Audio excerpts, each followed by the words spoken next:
Hello everyone, কেমন আছেন সবাই? আশা করি সবাই ভালো আছেন।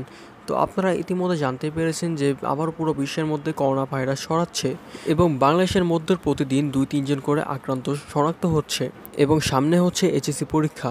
এখন সবাই এটা নিয়ে চিন্তায় আছে যে আদৌ কি এইচএসসি পরীক্ষা হবে বা ডেট পিছাবে নাকি চলমান থাকবে। তো এই ভিডিওতে আপনারা সব ক্লিয়ার করে জানতে পারবেন। তো জানতে হলে অবশ্যই ভিডিওটি সম্পূর্ণ স্কিপ না করে দেখতে থাকুন।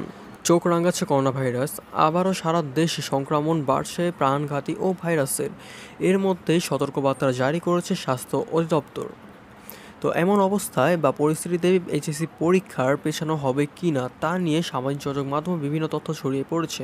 তবে শিক্ষা বোর্ডগুলো বলছে করোনার প্রকোপ দুশ্চিন্তা থাকলেও পরীক্ষা পেছানোর সুযোগ নেই। ফলে আগামী 26 জুন থেকেই এইচএসসি পরীক্ষা শুরু হবে।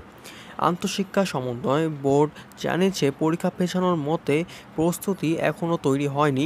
করোনা সংক্রমণ রোধে সবাইকে স্বাস্থ্য অধিদপ্তরের নির্দেশনা অনুযায়ী পরীক্ষা কেন্দ্রে আসার অনুরোধ জানিয়েছে কর্মকর্তারা। এই বিষয়ে ঢাকা মাধ্যমিক ও উচ্চ মাধ্যমিক শিক্ষা বোর্ডের পরীক্ষা নিয়ন্ত্রক অধ্যাপক এস.এম. কামাল উদ্দিন হায়দার গণমাধ্যমকে বলেছেন, বর্তমানে করোনা সংক্রমণের যে হার তাতে পরীক্ষা পেছানোর মতো পরিস্থিতি তৈরি হয়নি। পরীক্ষার্থীদের মাস্ক ও স্যানিটাইজার ব্যবহার বাধ্যতামূলক করা হবে। আসন বণ্টন ক্ষেত্রে নির্দেশনা দূরত্ব বজায় রাখা হবে। আগামী 26 জুন থেকে এইচএসসি পরীক্ষা শুরু হবে। তৃতীয় পরীক্ষা চলবে 10 আগস্ট পর্যন্ত। 11 আগস্ট থেকে ব্যবহারিক পরীক্ষা শুরু হয়ে চলবে 21 আগস্ট পর্যন্ত।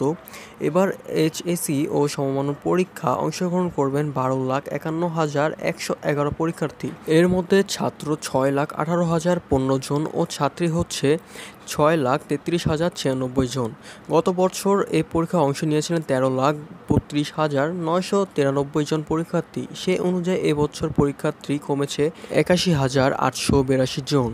সো এভরিওয়ান, ভিডিওটি ভালো লাগলে চ্যানেলকে লাইক, শেয়ার অ্যান্ড সাবস্ক্রাইব করে রাখবেন। আর হ্যাঁ, যে কোনো ভিডিও সবার আগে পেতে চ্যানেলকে বেল আইকন প্রেস করে অল করে দিবেন। তো ভিডিওটি সম্পূর্ণ স্কিপ না করে দেখার জন্য আপনাকে অনেক অনেক ধন্যবাদ।